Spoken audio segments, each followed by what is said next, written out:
இன்றைய நேர்காணலில் நம்மோடு இணைந்திருப்பவர் மூத்த பத்திரிகையாளர் ரங்கராஜ் பாண்டே அவர்கள். வணக்கம் சார். கடந்த நேர்காணலின் போது சீமான் பற்றி தான் பேசணும். இந்த நேர்காணலையும் அதை பற்றி தான் பேச போகிறோம். காரணம் என்ன, கிட்டத்தட்ட ஒரு 15 நாளாக தலைப்புச் செய்தியில் சீமான் அவர்கள் வந்துட்டே இருக்கார். பெரியார் தொடங்கி இப்போ பிரபாகரன் வரைக்கும் அந்த சர்ச்சையானது நீடிச்சுட்டே இருக்கு. தொடர்ந்து சீமான் பற்றியான பேச்சுகள் நீங்கள் எப்படி பார்க்குறீங்க? இந்த வருஷம் தொடக்கத்திலே அவரை பற்றி அதிகமாக பேச வேண்டிய ஒரு சூழல். அவர் 2009க்கு பிறகே அவர் பேர் தான் அடிபட்டுக்கிட்டு இருக்கு. அதில் அது தவிர்க்க முடியாத ஒரு சக்தியாக தான் இருக்கிறார். ஈழப்போருடைய இறுதிக்கட்டத்துக்கு பிறகு அவருடைய பேச்சு ராமேஸ்வரம் பொதுக்கூட்டத்தில் அவர் கலந்து கொண்டு பேசினது அங்கேருந்தே ஆரம்பிச்சிருச்சு. இது சீமான் மையப்புள்ளியாக இருக்கிறாரு. அவருடைய பேச்சு, அவருடைய வார்த்தை வீச்சு, அது எப்பயுமே அவரை மையப்புள்ளியாக வச்சுட்டு. ஓகே, இப்போ 2025 இந்த பெரியார் இஷ்யூ துவங்குச்சு. திரும்ப இன்னைக்கு ஈரோடு அந்த பிரச்சாரத்தின் போதும் அதை பற்றி தான் பேசிகிட்டே இருக்காரு. இது பெரியார் மண் கிடையாது, வெறும் சேரர் சோழர் பாண்டியன் மண்ணு தான் அப்படின்னு சொல்லி இன்னைக்கு கூட அவர் பேசுகிறாரு. வெறும் சேரர் சோழர் பாண்டியன் மண்ணு சொல்லிட்டாரா என்ன? அப்படி சொல்ல, அவர் சேர சோழ பாண்டியன் மண்ணா சொல்லி சொன்னார். அவர் அதான் உண்மை. நானும் சொல்லிக்கிட்டு இருக்கிறேன். இந்த தமிழ்நாட்டில் இருக்கக்கூடிய பல கோடி மக்கள் சொல்லிட்டு இருக்கிறாங்க. அது ஒரே ஒருத்தருக்கு சொந்தமானதுங்கிறது இருக்கு. அவர் ரொம்ப தெளிவாக சொல்லுற, பெரியார் தமிழ்நாட்டுக்கு நிறைய நல்லது செஞ்சாருன்னா யாரும் அப்ஜெக்ட் பண்ணல. சரிங்க, இருந்துட்டு போட்டுங்க, இருக்கலாங்க அப்படின்னு சொல்லி சொல்லுவாங்க. பெரியார் வந்த பிறகுதான் உங்களுக்கு அறிவு வந்தது, மொழி வந்தது, படிப்பு வந்ததுங்கிறது தான் அந்த கேள்வி வருது. அதுதான் கேட்குறேன். 5000 வருஷத்துக்கு முன்னாடி தமிழன் இரும்பு நாகரிகத்தில் உச்சத்தில் இருந்தான். அன்னைக்கு இரும்பை உருக்கி அது ஆயுதம் செய்யக்கூடிய இடத்துல கருவியல் சொக்கத்தில் இருந்தான் அப்படின்னா 5000 வருஷத்துக்கு முன்னாடி பெரியார் இருந்தாராங்கிற கேள்வி எழுப்புறாரு. அப்போ அறிவியல், அது இரும்பு உருக்குதல்ங்கிறது அறிவியல், சரிங்களா? எவ்வளோ ஹீட்டில் அந்த டெம்பரேச்சரில் அது மாறும், அப்புறம் எப்படி அதை ஒரு ஷேப்புக்கு கொண்டு வரணும், ஒரு ஆயுதமாவோ கருவியாக கொண்டு வரணும். அப்போ அந்த உருக்கு தொழிலும் அதை செய்பவர்களுடைய தொழிலும் என்னைக்கோ நம்மகிட்ட அந்த சயின்ஸ் நம்மகிட்ட என்னைக்கோ இருந்திருக்கு. அப்போ அவ்வளோ பெரிய அறிவாளியான ஒரு சமூகத்தை ஏதோ ஒரு 50 வருஷத்தில் முறுக்க பார்க்குறீங்களே. எனக்கு திராவிட இயக்கங்கள் வந்த பிறகு தான் நடந்துச்சு, அதுக்கு பெரியார் தான் மூலப்புள்ளியாக இருந்தான்னு சொல்லும்போது அவர் கேள்வி எழுப்புறாரு. எனக்கு அது வருத்தம் என்னன்னா, இவர் சீமானவர்கள் சொல்றதுல ஒரு வார்த்தையும் எக்ஸஸ் கிடையாது. அவர் ஒன்னொன்னும் தேதி சொல்லி, நாள் சொல்லி, விடுதலை பத்திரிகை சொல்லி, உண்மையை சொல்லி, குடியரசு பத்திரிகை சொல்லி, அவர்களுடைய ஏடுகளில் மாநாடுகளில் சொல்லார். இப்போ நேற்று பேச்சில் போது கூட சேலத்தில் 1971 நடந்த மாநாட்டில் என்ன சொன்னாங்கன்னு சொல்றாரு. அதை மறுக்கக்கூடிய பெருமக்கள் அப்படி ஒரு இல்லை. இந்த பாருங்க, 26/4/1927 பேப்பர், குடியரசு பேப்பர் இதுதான். அந்த பேப்பரில் மொத்தம் 12 பக்கம். இந்த பாருங்க, 12 பக்கத்தில் ஒன்று கூட இல்லைன்னு ஒரிஜினல் ஒன்று காட்டினாங்கன்னா நம்ம சீமானை போய் படகுன்னு கேட்டு என்னங்க போய் சொல்லிட்டீங்கன்னு கேட்கலாம். சீமான் ஒரு இழிபிறவி. சீமான் ஒரு தகப்பனுக்கு பிறந்திருந்தால், அவர் சுத்தமான தாய் தகப்பனுக்கு பிறந்திருந்தால், அவர் நல்ல பிறப்பாக இருந்தால், இதெல்லாம் பேச்சா? மனசாட்சி உள்ளவர்கள் செய்யக்கூடிய விஷயமா சொல்லு. இதுதான் பெரியார் சொல்லி கொடுத்தாரான்னு சொல்லு. பெரியாரை விமர்சிக்கவே கூடாது. நீங்க ராமரை விமர்சிக்கிறீங்க, கிருஷ்ணர் விமர்சிக்கிறீங்க, எங்களுடைய கடவுள் நம்பிக்கையை விமர்சிக்கிறீங்க, குடுமையா இருக்கிறீங்க, பூனல் இருக்கிறீங்க, இழிவுபடுத்துறீங்க, சாமியை எள்ளல் பண்றீங்க, பெருமக்களை கேள்வி பண்ணிருக்கீங்க, ராஜாஜி பத்தி, இந்திரா காந்தி பத்தி, காமராஜர் பத்தி. அப்ப எல்லாரையும் விமர்சனம் பண்ணலாம், பெரியார் விமர்சனம். இது என்ன புரியலையே? பெரியார் மட்டும் புனித பசுவா? ஒண்ணு யாரையும் விமர்சனம் பண்ணாதீங்க, அது புனித கருத்து நம்ம ஏற்போம். இல்ல எல்லாரையும் விமர்சனத்துக்கு படுத்துங்க, அதான் நியாயமான விஷயம். அதனால நீங்க எல்லாரையும் துரைமுருகன் போன்ற பெருமக்கள் இழிபிறவின்றாங்க. ஒரு அப்பனுக்கு பிறந்தவரா இருந்தா, ஒரு அம்மன் தான் திரு RS பாரதி சொல்ல. இது என்ன வார்த்தைகள் சொல்லுங்க. நீங்க மனசாட்சி உள்ள மக்கள் யோசிக்கட்டும். சீமான் சொன்னது பொய், சீமான் சொன்னது மிகை, சீமான் சொன்னது ஆதாரம் இல்லாத. இது பேசுங்க, இது நம்ம விவாதிக்க வேண்டிய விஷயம். சீமான் பொய் சொல்றாரா? உண்மையா நம்ம கேட்க வேண்டிய விஷயம். எங்கோ 2 வரி சொன்னது, அதற்கு முன்னாடி 20 வரி இருக்கு, இதெல்லாம் நீங்க பேசுங்க. உங்களுக்கு புரியுங்களா? அதை நான் மறுக்கல. ஆனா பேசுறவரை இழித்தும் பழித்தும் ஒருமையிலையும் தனிப்பட்ட தாக்குறதா நாகரிகமா? இதுதான் பெரியார் உங்களுக்கு சொல்லி கொடுத்தாரா? நாங்க இப்போ குளத்தூர் மணியா இருக்கட்டும், அதே மாதிரி இன்னும் திராவிடம் சார்ந்து இருக்கக்கூடியவங்களாம் அவங்க என்ன சொல்றாங்க, இட்டு கட்டி அவர் பாதி மட்டும் படிச்சுட்டு பாதி விஷயத்த மறந்துட்டாரு. அது அழகான வாதம். அதை நீங்க விரிவுபடுத்தி சொல்லுங்க. நம்ம பெரியாரை புரிந்து கொள்ளும் தானே சொல்றேன். நம்ம பெரியாரை பேசக்கூடாதுங்கிற சொல்ல நான் இருக்கிறேன். பெரியாரை பத்தி பேசாதீங்க. ராமரை பத்தி பேசுவோம், கிருஷ்ணரை பத்தி பேசுவோம், ராஜாதி பத்தி பேசுவோம், காமராஜர் பத்தி பேசுவோம், மோடி பத்தி பேசுவோம், பெரியாரை பத்தி மட்டும் பேசக்கூடாது. அந்த கேமுக்கு ஒத்து வர முடியாது. யாரை பத்தியும் பேசாதீங்க, இல்லை எல்லாரை பத்தியும் பேசுவோம். அப்ப திரு குளத்துமணி அவருடைய கருத்தை நான் ஏற்கிறேன். அப்ப நீங்க சொல்லுங்க. பாருங்க, இப்படி தமிழ் ஒரு காட்டுமிராண்டி மொழி அப்படின்னு சொல்லி சொன்னார். தமிழ் நீச பாசை, தமிழ் ஏற்க முடியாது, தமிழ் பைத்தியக்காரன் வேலைக்காரட்ட பேச, இதெல்லாம் சொன்னாரு. ஆனா பிறகு இப்படி பண்ணாரு அப்படின்னு சொல்லி சொல்லுங்க, நம்ம ஏத்து. இல்ல, அதுதான் அவர் சொல்றாரு. அதாவது அவர் ஆஃப் ட்ரூத்தை மட்டும் தெரிஞ்சு வச்சுட்டு நீங்க சொல்லுங்க. அது ஃபுல் ட்ரூத் சொன்னாரா? நீங்க சொல்லுங்க. ஹாஃப் ட்ரூத் சொல்லிருக்காருன்னு சொன்னார்ல, ஃபுல் ட்ரூத் என்ன சொல்லுங்க. இப்போ குளத்தூர் பெரியார் திருக்குறள் பத்தி, சிலப்பதிகாரம் பத்தி, தமிழ் தாய் வாழ்த்து பத்தி, கடவுள் பத்தி, தமிழ் மொழி பத்தி, இந்திய சுதந்திரம் பத்தி, எனக்கு சுதந்திரம் கொடுக்க இது இல்லாத பத்தி, கீழ்வன்மணி படுகொலை பத்தி, தமிழ்நாட்டில் பட்டியலினத்தர் கோயில் நுழைவை பத்தி, இதுல என்ன விஷயத்த சொல்லியிருக்காரு? ஹாஃப் ட்ரூத்துக்கு ஒரு பேசுறாரு. பெண்கள் கற்பு பத்தி, தாலி இருக்கிற பத்தி, கற்பப்பை எல்லாம் பேசிட்டார்ல. இது எல்லாத்தையும் சீமான் சொல்றாரு, உங்களுக்கு தெரிஞ்சிருச்சுல. இதுல உள்ள மீதி ட்ரூத்தை நீங்க சொல்லுங்கன்ற. அதை நான் வரவேற்கிறேன். அப்பதானே தெரியும். எப்படி உங்களுக்கு தெரியும்? என் சைடு நீங்க கேட்டீங்க, தம்பி சைடு நீங்க கேட்டீங்க. ரெண்டு சைடுல வந்து காமன் மேனுக்கு ரெண்டுல உள்ள உண்மை என்னங்கிறது தெரிஞ்சிடும். பாலும் குறுகிர் தெரிந்துன்றான். அன்னம் எப்படி பாலையும் தண்ணியும் சேர்த்தாவது ரெண்டையும் வந்து தனியாக தண்ணியை தனியாக மட்டும் பால் எடுத்து மக்கள் எடுத்துக்கிறான். நீங்க அதை சொல்ல மாட்டேன்றீங்களேன்ற. இதே அண்ணன் குளத்தில் வீரமணி அவர்கள் வந்து இதுதாங்க உண்மை அப்படின்னு அவர் வந்து தாலி அறுக்க சொல்லல. தாலி வந்து ஒரு அவமான சின்னம் இருந்தா நம்ம புரிஞ்சுக்கலாம். தாலி அறுக்க சொன்னாரா இல்லையாங்கிற கேள்வி வரணும்ல. கர்ப்பப்பை அறுத்தறீங்கன்னு சொன்னார்ல, சொல்லல, சொல்லுங்க. தமிழை பத்தி அப்படி சொல்லல. சுதந்திரம் கொடுக்காதீங்கன்னு சொல்லல, சொல்லுங்க. அதை சொல்ல மாட்டேன்றீங்களே. பெரியாரை சீமான் சொல்வது பொய், பெரியார் சொன்னது இந்த விஷயம் தான் உண்மை அப்படி எடுத்து சொல்லுங்க. மக்கள் அது சொல்ல மாட்டேன்றீங்களே. ஷூட்டிங் த மெசேஞ்சர்னு சொல்லுவாங்க. நீங்க பேசுனவரை திட்டுறீங்க, அதுவும் அவதூறா திட்டுறீங்க. பேசுன விஷயம் உண்மை போய் சொல்ல மாட்டீங்க. நமக்கு என்ன தெரியும்? நமக்கு ஒரு வேங்கவேல் கேஸ்ல என்ன சார் நடந்துச்சு அப்படின்னு கேட்குறேன். அப்ப சார் இப்படி இப்படி இப்படி இல்ல சார் இப்படி இப்படி ரெண்டு அப்பதான் உண்மைன்னு தெரியும். வேங்கவேல் நீ விசாரிச்சுல நீ அப்படியே சண்டை மட்டும் போட்டு அந்த மான் கராத்தேன்னு சொல்லுவாங்க. அது மாதிரி சவுண்டு மட்டும் விட்டு என்ன அர்த்தம்ன்ற. பெரியாரை பத்தி பேசினா பெரியார் என்ன செஞ்சாருன்னு சொல்லுங்க. அவர் கேட்கலாம், ஔவையார் பெரியாருக்கு பிறகு வந்ததா? திருவள்ளூர் பெரியாருக்கு பிறகு வந்ததா? எங்க அம்மா ஆண்டாள் பெரியாருக்கு பிறகு வந்தவங்களா? என்ன நீங்க சொல்லி கொடுத்தீங்கன்னு கேக்குறேன். இல்ல அவங்க என்ன சொல்றாங்க, வாழ்ந்த காலத்துல இப்ப நம்ம சமகாலத்துல 1930 இருந்து 1960 வரைக்குமே சமகாலத்துல பெண் உரிமை குறித்து இவர் அதிகமா பேசியிருக்காரு. என்ன நீங்க ஆம்பளை மாதிரியே தலைமுடி வெட்டிக்கிறது பெண் உரிமையா? பெண்ணை பெண்ணா மதிக்கணுமா, பெண்ணை ஆணா மாற்றணுமா?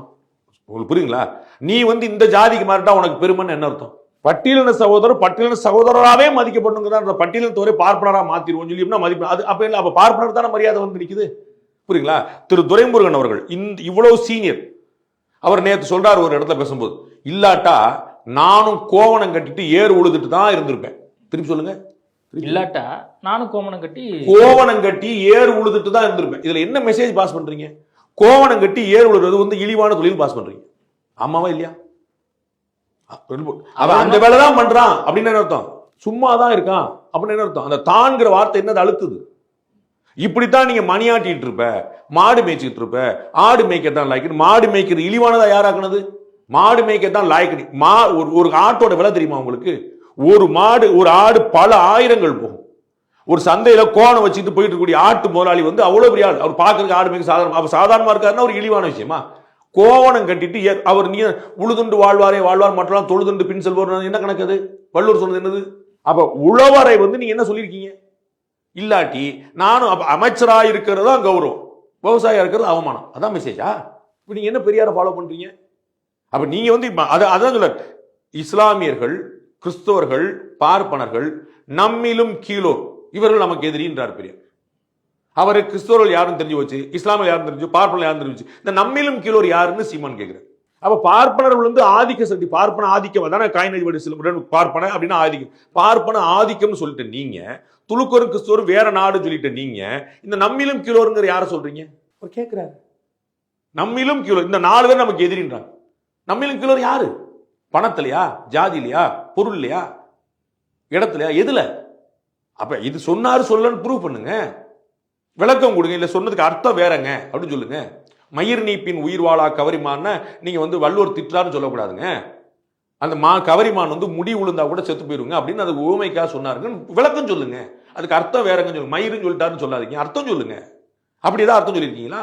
இப்போ பெரியார் குறித்து அவர் பேசின உடனே அவர் வீட்டு முன்னாடி போராட்டம் பண்ணாங்க. அதையும் நம்ம ஒரு சைடு பார்த்தோம். இதுதான் அநாகரியம் நான் சொல்லுவேன். ராமரை பத்தி நீங்க பேசும்போது பெரியார் திடல் முன்னாடி வந்து ஆர்ப்பாட்டம் நடந்துச்சா? ராமர் கிருஷ்ணர் நீங்க இழிவா பேசுனது இல்லையா? ஈவ்டிசிங்ல கிருஷ்ணரை போடணும் நீங்க பேசுனது இல்லையா? ராமர் வந்து இன்ஜினியரா, ராமர் வந்து மது குடித்தாரு, சோமபான சுராபான அன்னைக்கு இருந்துச்சு. இதெல்லாம் நீங்க பேசும்போது யாராவது வந்து அறிவாலயம் முன்னாடியோ, கோபாலவர் முன்னாடியோ, பெரியார் திடல் முன்னாடியோ வீட்டுல வந்து யாராவது ஆர்ப்பாட்டம் பண்ணாங்களா? பிஜேபி காரர்கள் ஒரு கருத்து சொன்னாங்கன்னா கமலாலயம் முன்னாடி ஆர்ப்பாட்டம் பண்ணணும். இது என்ன நாகரிகம் புரியலையே. அப்ப வள்ளுவர் கோட்டம் எதுக்கு? அப்ப போராட்டம் நடத்துறதுக்கு ஒரு இடம் நீங்க தானே சொல்றீங்க. அப்ப அங்க போய் போராட்டம் நடத்துடுங்க. என்ன வீட்டு வாசல போராட்டம் நடத்துறது? திரு சீமான் அதுக்கு ஒரு கேள்வி எழுப்புறாரு. அண்ணா பல்கலைக்கழக மாணவி பாலியல் வன்முறை தொடர்பாக போராட்டம் நடத்துறதுக்கு யாருக்கு அனுமதி கிடையாது. ஆனா அவரை எதிர்த்து போராட்டம் நடத்துறதுக்கு அனுமதி. என்ன கணக்கு? எது முக்கியமான கேஸ் நீங்க சொல்லுங்க. புதுக்கோட்டையில ஜாஃபர் அலி அப்படிங்கிற ஒரு சமூக ஆர்வலர் பிளஸ் பொலிட்டிக்கல் பார்ட்டிக்காரரு, அவர் வந்து சமூக விரோதிகளை அம்பலப்படுத்தினாருங்கிறக்கா கொலை செய்யப்படுறார். இது பேச வேண்டிய மேட்டரா, பெரியார் பேச வேண்டிய மேட்டரா? இப்படி மாத்தி மாத்தி அவர் முற்றுகையிட வேண்டியது யாருடைய வீட்டை? அந்த கொலைகாரர்கள் வீட்டையா அல்லது வந்து சீமானுடைய வீட்டையா? என்ன உங்களுடைய நோக்கமா இருக்கு? இப்ப அங்கேயும் போயிட்டு நீங்க சரியான ஆம்பளையா இருந்தா ஒருத்தருக்கு பிறந்த இதுதான் டயலாக் பண்றீங்க. இல்ல இப்ப பெரியார் பத்தி அவர் பேசி அவர் தன்னுடைய அரசியலுக்காக தான் இதை பேசுறாரு, சுய விளம்பரத்துக்காக இதை பேசுறாருன்னு சொல்லி எல்லாருமே சொல்றாங்க. ஆமான்ற அரசியலுக்காக தான் சீமான் பெரியாரை பேசுகிறார், சுய விளம்பரத்துக்காக தான். நீங்க எல்லாம் என்ன பேசுறீங்க பெரியார்? நீங்க என்ன பேசுறீங்க? நீங்க பெரியார் படி வாழ்றீங்களா? பெரியார் படி வாழ்றீங்களா? நான் தான் கேட்டேன், பெரியார் படி வாழ்கிறவர் பெரியார் பேசுற இந்த விஷயத்துல எதை கடைபிடிக்கிறாங்கன்னு சொல்லுங்க. கடவுள் மறுப்பை கடைபிடிக்கிறீங்களா? சேகர் பாபு முதல்ல வைகுண்ட ஏகாதசியில முதல் ஆளா போய் நிக்கிறார், எல்லா அமைச்சர் பெருமக்களும் நிக்கிறாங்க. திருப்பதி கோயில்ல தமிழ்நாடு எல்லா கோயிலுக்கும் போறீங்க, நீ கடவுள் மறுப்பை ஏத்துக்கிட்டீங்களா? தமிழ் பத்தி அவர் சொன்ன தமிழ் வாழ்கிறன்னு அரசு அலுவலகத்தை போகணும், தமிழ் பத்தி அவர் சொன்ன நீங்க ஏற்கிறீங்களா? சுதந்திர இந்தியாவில் நாங்க கொடியேற்றம் வாங்கி கொடுத்தார் கலைஞர்னு சொல்றீங்க, சுதந்திரத்தை அவருக்கு பெரியார் ஏத்துக்கிட்டாரா? திருவள்ளூர் வந்து தமிழ் மறை உலக பொதுமறை சொல்லி திருவள்ளூர் அவர் ஏத்துக்கிட்டாரா? தமிழ் தாய் வாழ்த்துக்கு அவ்வளவு பெரிய சண்டை நடந்துச்சு, தமிழ் தாய் வாழ்த்து அவர் ஏத்துக்கிட்டாரா? ஒரு முட்டாள்தனத்து மேல இன்னொரு முட்டாள்தனமான்னு கேட்டிருக்காரு. கடவுள் வாழ்த்து வேணாம்ன்றே உன்னை தமிழ் தாய் வாழ்த்துன்னு சொல்லுவியா? அது ஒரு முட்டாள்தனம், இன்னொரு முட்டாள்தனமான்னு கேட்கிறார். எதை ஏத்துக்க? தமிழர் பத்தி பெருமையா அவர் என்ன சொல்லியிருக்காரு சொல்லுங்க. இல்ல இஷ்டத்துக்கு பெரியார் பத்தி இவர் பேசிட்டே இருக்காருன்னு சொல்லி திருமாவளவன் சொல்றாரு. சரி, திருமாவளவன் சொல்றாரு சார், திரும்ப திரும்ப நான் சொல்றேன், இஷ்டத்துக்கு பேசினாரு, கஷ்டத்துக்கு பேசினாரு, நஷ்டத்துக்கு பேசினாரு, பொய் பேசினாரு, நான் எக்ஸ்போஸ் பண்ணுங்க, அதை சொல்றீங்களான்னு கேட்கிறேன் நான். இன்னும் அவர் பெரியார் எக்ஸ்போஸ் பண்ணணும், இன்னும் உண்மையை பேசி சீமானை எக்ஸ்போஸ் பண்ணணும், அவ்வளவுதான் நான் சொல்லுவேன்.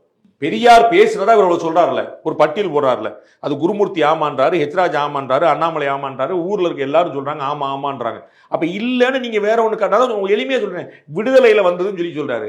இப்ப 1927 ஜனவரி 24 விடுதலை பேப்பர் தானே நீங்க சொன்னீங்க, இந்தப்பா எடுத்து காட்டுப்பா. அந்த பேப்பர்ல இல்லவே இல்லப்பான்னு காட்டுங்க. பேப்பரத்துக்கு ஒளிச்சல வச்சுட்டீங்க, வெப்சைட்ல தூக்கி அழிச்சல வச்சுட்டீங்க. உங்களுக்கு புரியுதா? எங்கெங்க இருக்கு காட்டுங்க அப்படின்னு சொல்லி சொல்லணும்ல. அது பேப்பரத்துக்கு ஒளிச்சு அப்புறம் அவர் சொன்னது வந்து அவர் இஷ்டத்துக்கு பேசுறாரு, ஜாலியா பேசுறாரு, உள் விரோதத்தோட. சார், அவர் வந்து உள்நோக்கத்தோட எக்ஸ்போஸ் பண்ணுங்க. அவர் திட்டுறதுனால எக்ஸ்போஸ் ஆவாரா என்ன? அவர் சொன்னது பொய்னா தானே எக்ஸ்போஸ் ஆவாரு. உங்களுக்கு புரியுங்களா? அவர் வந்து பிரபாகரனை பார்த்தாரா இல்லையா? குளத்தூர் மணி அவர்களே சொல்லிட்டாரு 12 நிமிஷம் பார்த்தாருன்னு. ஒரு நரேந்திர மோடி 12 நிமிஷம் நீங்க பார்த்தீங்கன்னா கம்மின்னு சொல்லுவீங்களா? பிரபாகரன் வந்து ஒரு பெரிய தலைவரால் அவங்களால ஏற்கப்படுறாரு, அவங்க 12 நிமிஷம் அவங்க கூட இருந்தா அது கம்மியான விஷயமா? அப்ப வந்து போட்டோ உண்மையா பொய்யான்னு சொன்னவங்களுக்கு குளத்தூர் மணி பதில் சொல்லிட்டார்ல. குளத்தூர் மணி திராவிட இயக்க சித்தாந்தத்துல தீவிரமா இருக்கக்கூடியவர், அவர் சொல்லிட்டார்ல, ஆமா சந்திச்ச உண்மைதான் சொல்லிட்டார்ல. அப்ப உங்களுக்கு என்ன பிரச்சனை? அப்ப நீங்க அவதூறு பரப்புற உங்க நோக்கமா இருக்கு. அவங்க கூட இருக்கிறாலே சாட்சி சொல்லிட்டாங்க, ஆமா சந்திப்பு உண்மைதான். இவ்வளவுதான் நான் சொல்ல வரேன். இல்ல இந்த போட்டோ எடிட் பண்ணப்பட்டது அப்படின்னு சொல்லி ஒருத்தர் சொல்லிட்டு, போட்டோ எடிட் பண்ணதாவே இருக்கட்டுங்க, போட்டோ வந்து உண்மைதான் சொல்லிட்டார்ல, குளத்தூர் சொல்லிட்டாரு, சந்திப்பு உண்மைதான் சொல்லிட்டார்ல. இல்ல சந்திப்பு உண்மை, நான் போட்டோ பத்தி எனக்கு தெரியாது அப்படிங்கிற. போட்டோ பத்தி அவர் தெரியாது, நீங்க என்ன சொல்லணும்? சந்திச்ச உண்மை உங்களுக்கு என்ன? போட்டோல நீங்க என்ன கண்டுபிடிக்கிறீங்க? இவங்க சந்திச்சாருங்க தான், உங்களுக்கு போட்டோல என்ன? அவங்க வந்து அதுதான் எடிட் பண்ணப்பட்டது. போட்டோல என்ன கங்கனா ராணாவத் இருந்தாங்களா? இல்ல இல்ல, பிரபாகரனும் சீமான் தானே இருக்காங்க. அந்த போட்டோ எடிட் பண்ணப்பட்டது அப்படின்னா என்ன? சந்திப்பு நடக்கல. அதான் நம்ம இன்ஃபரன்ஸ் என்ன, நீங்க அதுல என்ன முடிவு கூறீங்க? போட்டோ பொய் அப்படின்னு அர்த்தம், சந்திப்பு நடக்கல அதானே ஒன்னு அர்த்தம். சந்திப்பு நடந்துச்சுன்னு குளத்தூர் மணியே சொல்றாரு. இவ்வளவுதான் பாயிண்ட். குளத்தூர் மணி அவர்கள் வந்து பிரபாகரனோட தொடர்புல இருந்தவர், தமிழீழ புலிகளுக்கு ஆதரவு கொடுத்தவங்க யாரும் மறுக்க மாட்டீங்களா? திராவிட இயக்கத்துல ஒரு பெரிய முக்கியமான புலிகள் மறுக்க மாட்டீங்களா? அவர் ரெண்டு பக்கம் இருக்கிறவர், சரிங்களா? இந்த பக்கம் புலிகளையும் ஆதரிப்பார், இந்த பக்கம் திராவிடத்தையும் ஆதரிப்பார். அவர் சொல்லிட்டார் சந்திப்பு நடந்த உண்மைதான், 12 நிமிஷம் சந்திப்பு இருந்து சொல்லிட்டார். அப்புறம் உங்களுக்கு என்ன குழப்பம்? இல்ல அதனால நீங்க அவதூறு தான் நீங்க ட்ரை பண்றீங்களே தவிர அவர் கவுண்டர் பண்ண மாட்டீங்க. இந்தியாவுடைய வளர்ச்சி 6.7% இருக்குது அப்படின்னு சொல்லி சொன்னாருன்னா பொய் சொல்ற. 3% தான் இருக்கு நீங்க சொல்லணும். எங்க வளர்ச்சி இருக்கு, எங்க வேலையில திண்டாட்டம் டேட்டா. அவர் ஒரு 6.7 நம்பர் சொன்னார்ல, நீங்க கவுண்டர் நம்பர் சொல்லுங்க. இவ்வளவுதான் கேள்வி. அதை சொல்லாம ஆஹா ஓஹன்னா வெற்று அரசியல். இல்ல இப்போ சீமான ஆதரிச்சிட்டு இருந்த அமீரா இருக்கட்டும், இன்னும் நிறைய பேர் வந்து அவருக்கு எதிராக கருத்து தெரிவிக்க. அமீருக்கு வந்து சீமான் மேல நிறைய முரண்பாடுகள் உண்டு. இன்னைக்கு நேரத்தில் அதனால தான் அவர் கட்சியிலேயே சேரல. அது ஞாபகம். அமீரும் இவரும் வந்து ஒரே நாளில் சிறைக்கு போனவங்க. அவங்க வந்து கிட்டத்தட்ட சகோதரர்கள். ராத்திரி 12:45 2:45 ஃபோன் பேசி 1.5 மணி நேரம் பேசுவாங்க. 2 பேருமே அண்ணன் தம்பி மாதிரி உயிரா இருப்பாங்க. அதில் ஒன்றும் குழப்பம் இல்லை. அவர் இவர்கிட்ட நிறைய பேசுவார், நிறைய சண்டை போடுவார். 2 பேரும் மல்லுக்கு நிற்பாங்க. ஃபோனில் 1.5 மணி நேரம் தொண்டை தண்ணி வத்த பேசுவாங்க. நல்ல சகோதரர்கள், புரியுங்களா? ஆனால் ஏன் அவர் அமீர் எங்கள் கட்சியில் சேரல? இவ்வளோதான். அவருக்கு தெரிய நம்ம உடன்பட முடியாது. சாத்தானின் பிள்ளைகள் சொன்ன காலத்துல இருந்து அதுக்கு முன்னாடி நிறைய முரண்பாடு உண்டு. இது விஷயத்தில் இஸ்லாமியர்கள் பற்றின பார்வை நிறைய விஷயங்கள் முரண்பாடு உண்டு.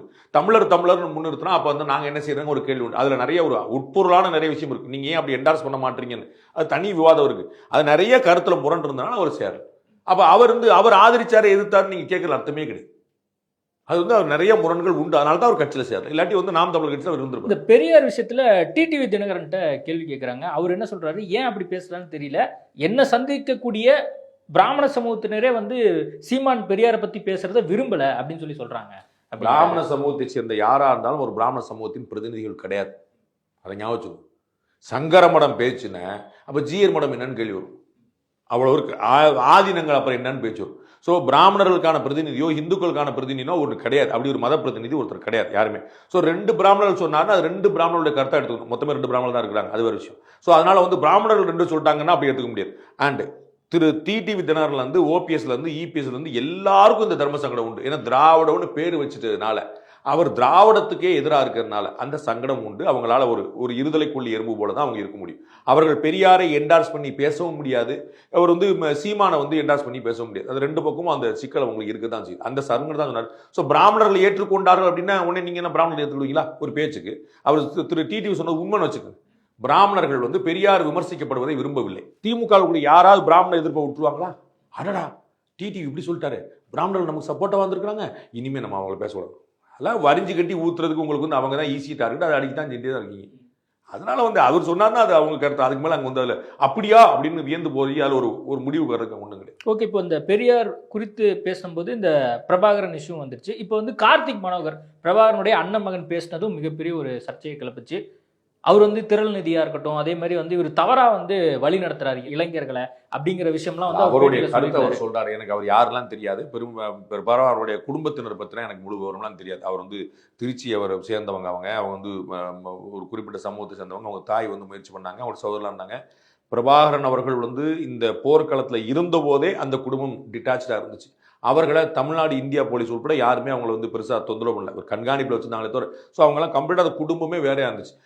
நம்ம தந்தி டிவியில் நம்ம இருக்கும்போது அவங்களோட குடும்பத்தினர் பேசும்போது அவங்களாம் நிறைய பேர் டிட்டாச்சான கருத்து நான் எப்பயோ பார்த்துருக்கேன், எப்பயோ பேசியிருக்கேன் தான் இருந்தாங்களே தவிர, அதை பிரபாகரனுக்கு பிறகும் பிரபாகரன் இருக்கும்போது ஸோ அவங்கெல்லாம் வந்து களத்தில் நின்று ஆடினவங்க கிடையாது, அவங்களாம் வெளியே இருந்தவங்க. ஸோ அவங்களோட கருத்தை சொல்லிக்கிறான்னு புரிஞ்சுக்கணும். ஸோ அண்ணன் மகன் சொல்லிட்டார், தம்பி மகன் சொல்லிட்டாருங்கிறக்காக நம்ம ஒன்றும் ஏற்றுக்க முடியாது. உங்களுக்கு புரியுங்களா? அதனால அண்ணாவுடைய மகனுடைய கருத்துக்கு திமுக என்ன வேல்யூ இருந்துச்சு? அவர் திமுக முதல்ல இருந்தாரா? அப்போ அண்ணா உருவாக்குன திமுக அவர் வந்து மதிக்கப்பட்டாரா? ஸோ அதெல்லாம் நீங்கள் அப்படி யோசிக்கிறல. எம்ஜிஆருடைய அண்ணன் குடும்பத்தினர், எம்ஜிஆருடைய அண்ணன் பிள்ளைகளுக்கு என்ன மரியாதை இருந்துச்சு? அதெல்லாம் நீங்கள் அண்ணன் பையன் சொன்னா தம்பி பையன் சொன்னாங்கலாம் யோசிக்க முடியல. அவர் வந்து இளைஞர்களை வழி நடத்துறாரு. தவறா இருக்குன்னா நீங்கள் 35 லட்சம் பேர் பின்னாடி வந்திருக்காங்க, எல்லா எலெக்ஷனும் கூட்டிகிட்டே வந்திருக்கு. அப்போ இவ்வளோதான் உங்களுக்கு ட்ராக் ரெக்கார்டு தான் சார் நீங்கள் யாருங்கிறதுக்கு அர்த்தம். அவர் வந்து அடுத்த எலெக்ஷனில் வந்து ஒரு டெபாசிட் போச்சுன்னா டெபாசிட் போனது தானே உண்மை, அப்படி தானே சொல்லுவீங்க, எல்லாரும் கொண்டாடுவீங்கல்ல. அப்போ ட்ராக் ரெக்கார்டு தானே பேசணும். 4 தேர்தல் வாட்டு கூட்டிகிட்டே இருக்குது.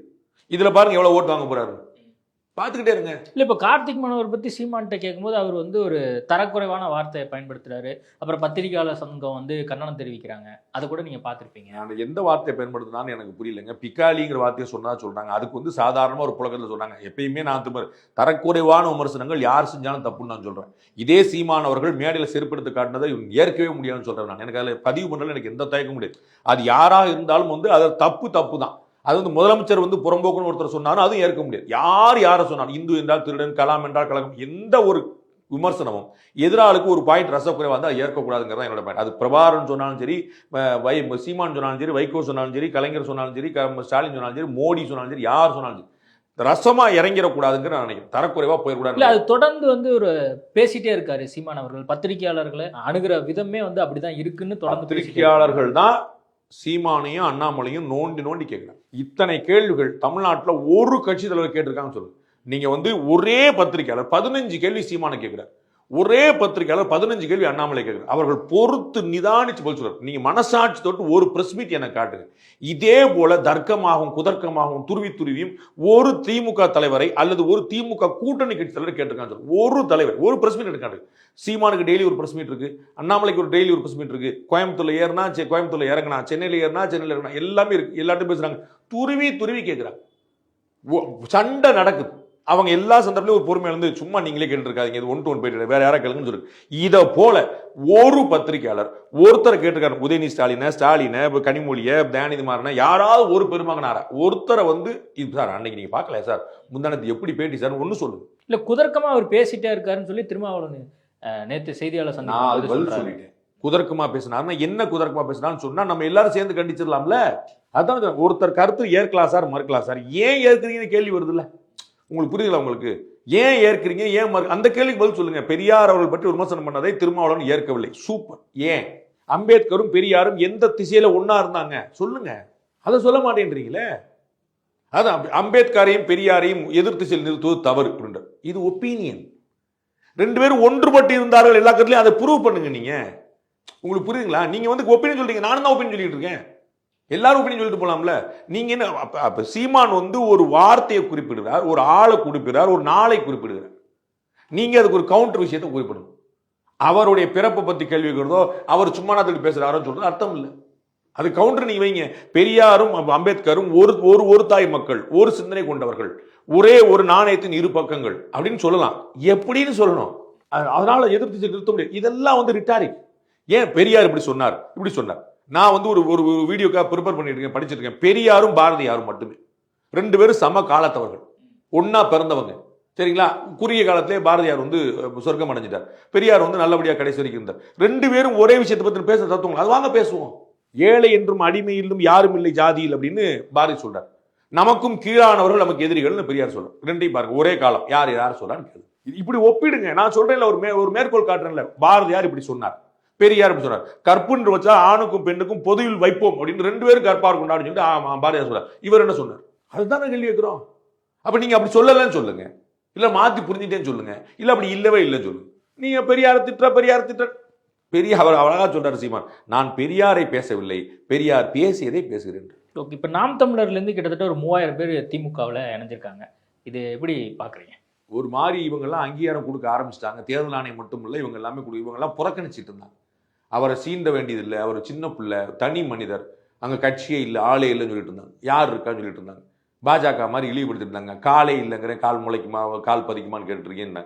இப்போ அவங்க கட்சியிலேருந்து சேர்ந்துருக்குறாங்கன்னு நீங்கள் அறிவிக்க வேண்டிய இடத்துக்கு நகர்ந்துட்டீங்க. அப்போ அவங்க கட்சியில் எவ்வளோ பேர் இருக்கிறாங்க உங்களுக்கு தெரிஞ்சு போச்சு. சீமானுக்கு கட்சிக்காரங்க கம்மி, சீமானுக்கு வாக்காளர்கள் அதிகம். அந்த கட்சியினுடைய பேரை கூட முதலமைச்சர் வந்து பயன்படுத்த விரும்பல, நான் அவங்களுக்கு அங்கீகாரம் கொடுக்க விரும்பல அப்படின்னு சொல்லி அந்த மேடையில். அப்போ கட்சிக்காரங்களையும் சேர்த்தீங்க. அந்த கட்சியில் வரக்கூடிய யாரும் சேர்க்க மாட்டேன்னு சொல்லி தானே.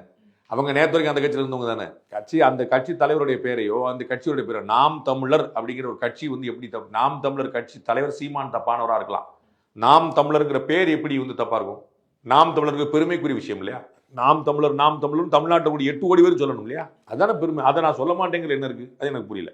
சீமானவர்கள் பேரை சொல்ல மாட்டேன், ரைட் சொல்லாதீங்க. அந்த கட்சியில் நீங்க சேர்த்துக்கிறீங்க. நம்ம என்ன சொல்லுவோம் சார்? திட்டுனா உன்னோட ஒட்டும் உறவும் வேண்டாம், உன் சவகாசமே வேண்டாம் தானே சொல்லுவோம். நீ வேண்டாம் உன் தம்பி வேணும், நீ வேண்டாம் உன் சொத்து வேணும் அப்படின்னா அது வந்து ஒட்டு உறவு இல்லைன்னு அர்த்தம். அப்போ அவங்களுக்கு தம்பி இருந்தாங்கன்னு ஒத்துக்கிட்டீங்க, அவங்களுக்கு சொத்து இருந்து ஒத்துக்கிட்டீங்க. அப்போ உங்களுக்கு அவரை பிடிக்கலங்கிறது தான் புரியுது. உங்களுக்கு சீமான பிடிக்கல, சீமானுடைய தம்பிகள் பிடிக்குது. சீமானோட தம்பிகள் நேற்று வரைக்கும் என்ன பண்ணிட்டு இருந்தாங்க? இல்லை, அதில் சில பேர் என்ன சொல்றாங்க, அவர் பெரியாரை திட்டினதே எங்களுக்கு பிடிக்கல, அதனால நாங்கள் சேர்ந்தோம் அப்படின்னு சொல்லி சில பைட்ஸ் வந்தது. எல்லாரும் பெரியாரை பற்றி பேசுனாங்க. ஆனானப்பட்ட திருமாவளவனும், குளத்தூர்மணியும், வீரமணியும், ஸ்டாலினும், உதயநிதியுமே சொல்ல மாட்டாங்க பெரியாரை பற்றி. இந்த தம்பிகள் போய் சொல்ல சொல்லட்டும். யார் அவர்? சீமான் தான் ரொம்ப தெளிவாக வந்துருப்பா, நான் தப்பா பேசிட்டேன்ப்பா, விட்டுருங்கப்பா, யாரா வாங்கப்பா, சரியா பேசுங்கப்பா, எதிரில் மேடையை போடுங்கப்பான்னு சொல்றாருல. பெரியார் என்னன்னு சொன்னார்? நான் சொன்ன பெருமக்களே பேச மாட்டாங்க. அவர் பெரியாரை தப்பா புரிஞ்சுட்டாங்க. பெரியார் சொன்னதுல பாதி மட்டும் புரிஞ்சுட்டாங்க. பெரியாரை வந்து இப்படிதான் சொல்றாங்க. பெரியார் இப்படி சொல்லல, இப்படி சொன்னார், இப்படி இருக்குன்னு. பெரியார் வந்து அந்த தாய் தங்கை உறவை பத்தி சொன்னது எல்லாரும் சட்டை பிடிச்சாங்கல்ல, ஆதாரம் கட்டாங்க செய்யல.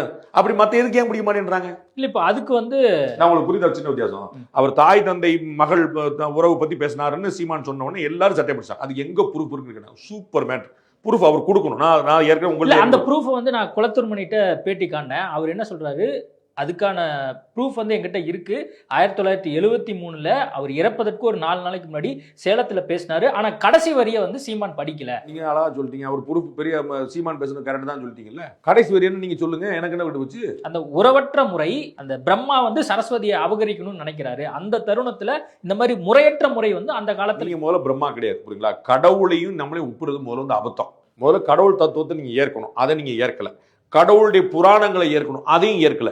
அப்ப புராணங்களை சொல்ல 4 மீட்டர் மட்டும் எப்படி மேற்கொள் அப்படின்னு எனக்கு புரியணும், புரியுங்களா? ராவணன் பிராமணன், ஆனா நீங்க ராவணன் வந்து எங்க ஆளுநர் சண்டைக்கு வரீங்க, எனக்கு ஒன்றும் புரியல. அப்ப நீங்க வரலாற்றை நீங்க மாத்துறீங்க.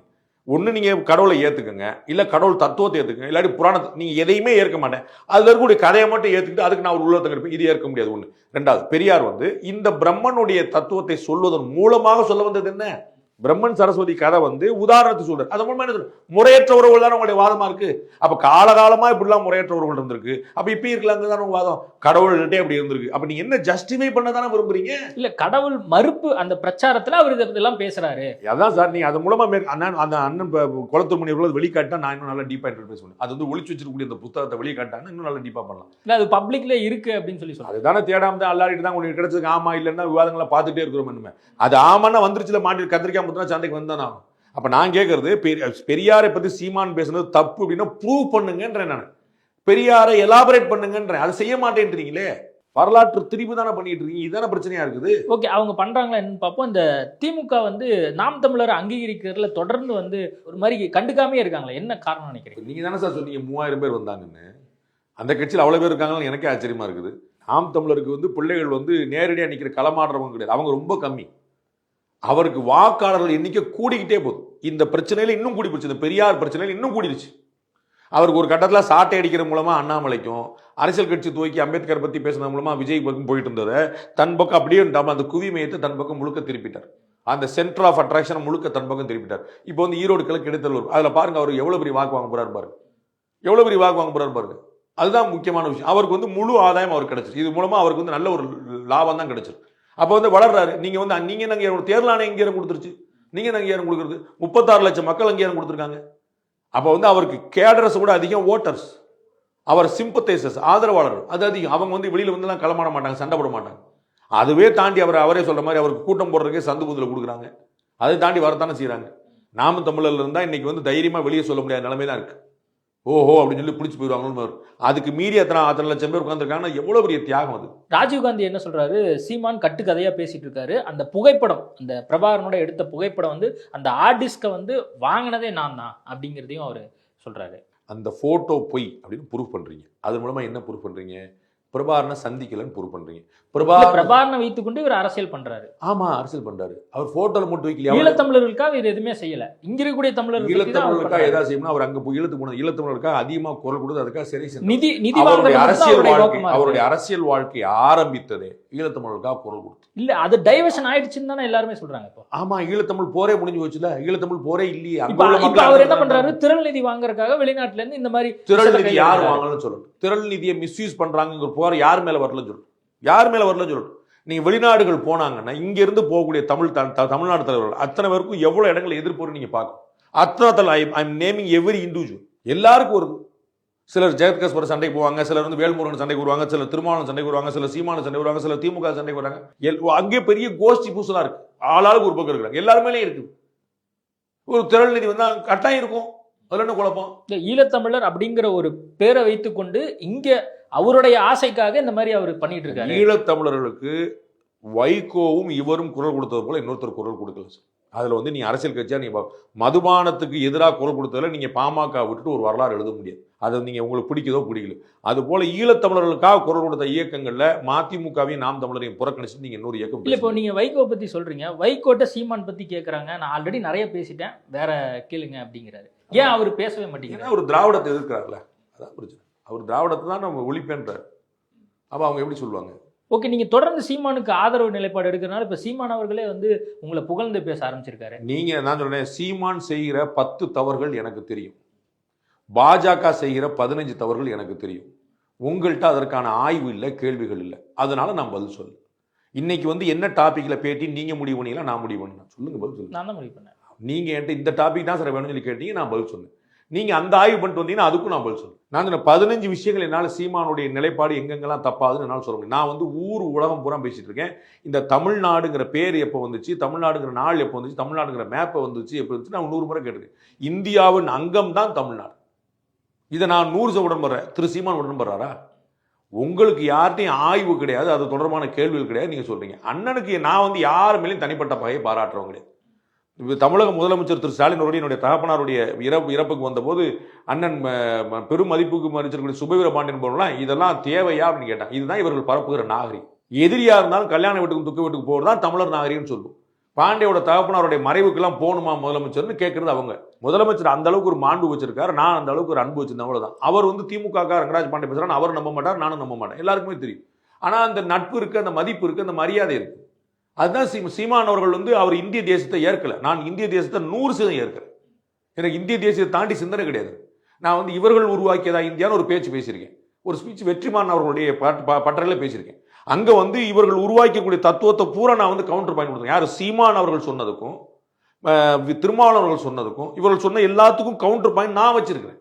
அப்ப நீங்க வந்து எப்படி சொல்றாருன்னு, கொள்கை ரீதியா அண்ணன் வேற பாதையில போயிருக்கிறேன், நான் வேற பாதையில போயிருக்கேன். ஆனா தமிழுக்கா அவர் கொடுக்குற குரலுக்கு வந்து நான் 100% உடன்படுவேன். அது எப்படி இல்லைன்னு? தமிழ்நாட்டில் உட்கார்ந்துட்டு தமிழுக்காக குரல் கொடுக்க கூடாதா? தமிழ் வாழ்க சொல்லக்கூடாதா, தமிழுக்கு முன்னுரிமை சொல்லக்கூடாதா, தமிழருக்கு முன்னுரிமை சொல்லக்கூடாது, அதை நான் எப்படி நான் எதிர்க்க முடியும்? 100% நான் ஏற்பேன். அதனால நான் வந்து அவர் அண்ணங்கிற வார்த்தையை தாண்டி மறுவார்த்தை பேசலாம், அவர் தம்பிங்கிற வார்த்தையை தாண்டி மறுவார்த்தை பேசலாம், அவ்வளவுதான். இல்லை, இப்போ அவர் என்ன சொல்றாரு, இப்போ திமுக வந்து பிரசாந்த் கிஷோர் பாண்டேவை வச்சிருந்தது, ஏன் பாண்டேவையே யூஸ் பண்ணிக்க வேண்டியதானே? ஏங்க அவங்க சொல்றதெல்லாம் அவர் வைக்க முடியுமாங்க? நான் அவர் சீமான் சொல்றவரை ஸ்ட்ராட்டஜி வைக்க முடியுமா? இது என்ன கேள்வி உங்களுக்கு? அவங்களுக்கு யாரை பிடிச்சிட்டு வைக்கிறாங்க? ஸ்ட்ராட்டஜிஸ்க்கு வேறங்க. நீங்க வந்து ஒரு மருத்துவருடைய ஜாதி கேட்க முடியாதுங்க, புரியுங்களா? உங்க கட்சியில நீங்க உங்க ஜாதியை சேர்ந்தவரை நீங்க முக்கியத்துவம் கொடுத்துக்கலாம், புரியுங்களா? உங்க கம்பெனில உங்களுக்கு பிடிச்சவங்களுக்கு நீங்க முக்கியத்துவம் கொடுக்கலாம். உங்க டாக்டர் என்ன செய்யுங்க, அப்போலோல போய் படுக்கிறாங்க ஒருத்தர், அவர் வந்து டாக்டர் என்ன ஜாதி சொல்லுங்க, எங்களுக்கு தான் ஊசி கொண்டு சொல்லுவீங்களா? அதுதான் சொல்ல. நீங்க அவங்களுக்கு ஒரு ஸ்ட்ராட்டஜி வேணும், ஆடிட்டர் வேணும், டாக்டர் வேணும், வக்கீல் வேணும். அதுல நீங்க ஜாதி மதம்லாம் இடஒதுக்கீடுலாம் நீங்க பார்க்க முடியும். அவங்களுக்கு எது பிடிச்சிருக்கோ வச்சுக்க வேண்டியதான். ஓகே, இப்போ நாம் தமிழர் கட்சியை வந்து உருவாக்குனதுல ஷோவும் வந்து ஆடிட்டர் குடுமூர்த்தியும் வந்து முக்கிய பங்கு வகிச்சாங்க அப்படின்னு சொல்லி ஒரு சர்ச்சை ஒன்று கிளம்பிச்சு. அதை பத்தி உங்க பாருங்க. அதை விட ஒரு பயங்கரமான ஒரு நகைச்சுவை வேற இருக்க முடியுமான்னு எனக்கு தெரியல. அது வந்து சோக்கும் குருமூர்த்திக்கும் இந்த கட்சிக்கும் சம்பந்தமே இல்லை. முதல்ல அது வந்து தினத்தந்தியோடைய அதிபர் திரு சீபா ஆதித்தனார் அவர்கள் உருவாக்கிய கட்சி. அவர் அந்த கட்சியை அப்படியே விட்டுட்டு போயிட்டார். அது வந்து கட்சியை வந்து அப்படியே கைவிடப்பட்டது. அந்த கட்சி அது தனியாக நிற்கிது. அதை இவங்க எடுத்துக்கிட்டாங்க, போலதான். அது நம்ப மாட்டீங்க, தினத்தந்தி குடும்பம் கூட அதுக்கு உரிமை கொண்டாடலை. எங்க கட்சி சார், எங்க தாத்தா உருவாக்கின கட்சி, நம்ம குடும்பம், அவங்க அந்த அவர் உருவாக்கியவர் அப்படியே விட்டுட்டார். அதை இவங்க பின்னாடி வந்த பிள்ளைகள் எடுத்துக்கிட்டாங்க.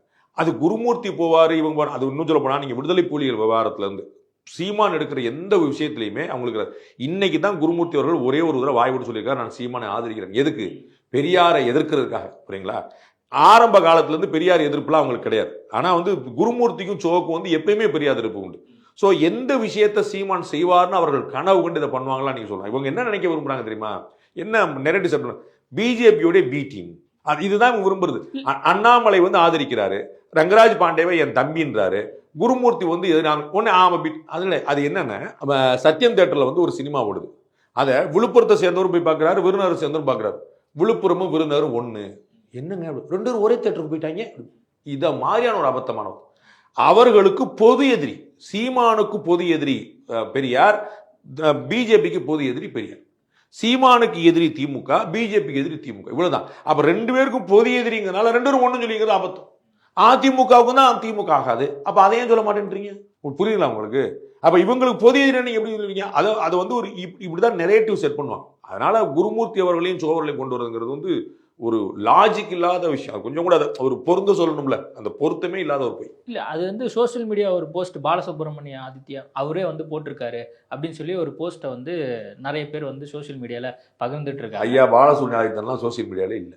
அந்த போஸ்ட்டை தான் அவங்க வந்து காட்டுறாங்க, ஆதாரமா காட்டுறாங்க. சோசியல் மீடியாலே அவர் இல்லைன்ற அப்புறம் நீங்க பாலசுப்ரமணிய ஆதித்தன் அவர்கள் சோசியல் மீடியாலே இல்லை. அடுத்து அப்ப நீங்க காட்டுறவங்க தான் அது. நான் ஏற்கனவே சொன்னதான், நீங்களா ஒன்று ரங்கராஜ் பாண்டே சொன்னாரு, சங்கர் சர்மா சொன்னார், நீங்களா ஒன்று கிளப்பிக்கிட்டு போக வேண்டியதான். அப்புறம் அவர் நான் சொன்னேன்னு சொல்லிட்டு இருப்பேன். இந்த காமெடியில் எங்க பண்றது? அவர் சோசியல் மீடியாலே கிடையாது. அஜித் வந்து ஒரு ட்வீட் போட்டிருக்காருன்னு சொல்ற மாதிரி, அஜித்துக்கு ட்விட்டர் அக்கௌண்டே கிடையாது. முதல்ல தெரிஞ்சுங்க, அவ்வளவுதான். இதுதான் அவருடைய அந்த ட்விட்டர் அக்கௌண்ட். தம்பி நீங்க என்ன காட்ட வேண்டிய, நான் வந்து 8 வருஷம் அங்க வேலை பார்த்தவன், சரிங்களா? அதனால தான் நான் கேட்க வந்தேன். இப்போ உங்களுக்கு நல்லா நாம் தமிழர் பத்தியும் தெரிஞ்சிருக்கு, தினத்தந்தி நிறுவனத்தில் வேலை பார்த்தனால தான் நான் கேட்க. நான் வந்து சர்வரோக நிவாரணி உலகத்தில் உள்ள எல்லாரும் பற்றியும் சொல்லுவேன். அதெல்லாம் ஒன்றும் கிடையாது. எனக்கு ஐயாவை தெரியும், அவங்க வந்து சோசியல் மீடியாலாம் கிடையாது, அவங்க அதெல்லாம் விளக்கம் கொடுக்குறவங்களாம் கிடையாது. இந்த மாதிரியான போலி அக்கௌண்ட்லாம் வந்து லட்சம் உண்டுங்க. அது வந்து நீங்கள் ஆராசா பேரில் 10 வச்சிருப்பான், ஹெச்ராஜா பேரில் 10 வச்சிருப்பான், நரேந்திர மோடி ஃபேன்ஸ் போட்டு வச்சிருப்பான், 100 பேர் வச்சிருப்பாங்க. அதெல்லாம் நீங்கள் நம்ப வேண்டியதில்லை. அவருக்கு சமூக வலைதளங்கள் அக்கௌண்ட் கிடையாது. எனக்கு அது ரொம்ப கன்ஃபார்ம் அது. ஓகே, இப்போ அவர் பிஜேபின்னு தொடர்ந்து சொல்லிட்டே இருக்காங்களே சீமான இதுல ஷோ ஆடிட்டர், அவர் பிஜேபின்னு சொல்ல, பிஜேபியும் அவரும் ஒரே திசையில பயணிக்கிறாங்கன்னு சொல்றாரு. பிஜேபியோட பி டீம்னு சொல்றாங்க. பிஜேபின்னு சொன்னா அந்த பிஜேபி உள்ள இருக்கணும். அவர் is not a party member சொல்ல, பிஜேபி சொல்றதே அவர் சொல்றாரு. ஆமா, பொது எதிரி வச்சுனாலும் நீங்க அப்படி ஒரு அவர் கலர் கற்பனை பாக்குறீங்க. அதனால அவர் தான் ஆதாயம். இப்ப வந்து என்ன நடக்க போகுது? ஈரோடு கிழக்குல பிஜேபி காரனும் அவர் ஓட்டு போட போறான். இல்ல, அதான் இப்ப ஏடிஎம்கே காரனும் ஓட்டு போட போறான். இப்ப கூடுதலா இப்ப நீங்களும் இந்த ஒரு சில விஷயங்கள் ஆதரவு நிலைப்பாடு இருக்கிறனால இப்ப இது எல்லாத்தையும் கனெக்ட் பண்ணி அப்ப பாத்தீங்களா இவருக்கு ஆதரவு நிலைப்பாடு உங்களுக்கு தெளிவா சொன்னேன். உங்க காதுல வாங்க பழக்கம் உங்களுக்கு இல்ல, அது உங்களுக்கு இல்ல. இந்த இந்த இந்த 2K கிட்ஸா நீங்களா எந்த கிட்ஸா அந்த குரூப்புகளுக்கே உள்ள ஒரு நோய். அது சொன்னதை காதல் உள்ளவர்களே, நமக்கு ஒன்று பிடிச்சா நம்ம பேசிக்கிறோம் அப்படின்னு சொல்லிட்டு சீமான் அவருடைய நிலைப்பாடை கேள்வி எழுப்பி மறுத்து நிரூபித்து நான் பேசியிருக்கேன். அதுதான் நான் உங்களுக்கு சொல்றேன். அது வந்து வேலுநாச்சியார் உதாரணத்துல இருந்து நான் சொல்லியிருக்கேன். முழுக்க முழுக்க தமிழாய்ந்த தரவுகளோடு நான் சொல்லியிருக்கேன். நான் போற இடம் பூரா அவர் எதிர்த்துணும் ஆதரிக்கணும்னு எனக்கு அவசியம் கிடையாது. அவர் என்னை தம்பின்னு சொல்றது அன்பினால, நான் அவர் அண்ணன் சொல்றது மரியாதைனால, அவ்வளவுதான். நான் வந்து தமிழர் முதலமைச்சரையும் சொல்றது மாதிரி தான். அதில் எனக்கு நான் வந்து மாண்போட இருக்கும்னு நினைக்கிறேன். அதுதான் தமிழர் நாகரிகம் நினைக்கிறேன். ஓகே, இந்த 2026 இப்போ சீமான் அவர்கள் தம்பியாக ஆலோசகராக இருந்து சொன்னா நீங்க என்ன சொல்லுங்க? கோயம்புத்தூர் ஏர்போர்ட்டில் அவர் சொல்லிட்டார், நீங்கள் இதெல்லாம் கேட்க வேண்டியல, கெட்டி நான் நிரம்பி வலிஞ்சிட்டு இருக்கு காது வழியிலன்ட்டு. அவரே ஸ்டாலின் இந்த பாருங்க உங்களை எவ்வளோ நேரம் பேச வச்சுட்டார். ஒரு மேட்டரை தமிழ்நாடு முழுக்க நீங்கள் என்ன டாபிக் பேசிட்டு இருக்கு பேச வச்சுட்டார்ல. அவர் தான் ஸ்ட்ராட்டஜிஸ்ட். இந்த ரேஸில் அண்ணாமலையும் விஜயும் முந்திட்டார்ல, அதான் அவர் ஸ்ட்ராட்டஜிஸ்ட். ஸ்ட்ராட்டஜி அவர் ஃபிக்ஸ் பண்றாருல. அவர் திமுகவை எதிர்கொள்ளக்கூடிய ஒரு ஆள் நாம் தமிழர் தான் அப்படின்னு கொண்டு நிப்பாட்டுறாரு. அது இல்லை, திமுக எங்கேயோ இருக்குது, நாம் தமிழர் எங்கேயோ இருக்குது, அது வேற விஷயம். அதையும் நீங்க கவனிக்க மாட்டீங்க. அது அவங்க வந்து ஒரு 8% இருக்கும், 10% மாறுவாங்க. அவங்க 20% வச்சிருக்காங்க. சரிங்களா, டபுள் மடங்கு மேல வச்சிருக்காங்க. ஆனா அது அவங்களுக்கு அது புரியாது, விளங்காது, இல்லாட்டி உங்க கேட்க விரும்ப மாட்டீங்க. ஆனா அந்த மைய புள்ளியை தன் பக்கம் திருப்பிட்டாரு பாருங்க, அதுதான் ஸ்ட்ராட்டஜி. ஓகே சார், நிறைய விஷயங்கள் குறித்து பேசியிருக்கோம். நேர்காணல் கொடுத்ததுக்கு நன்றி.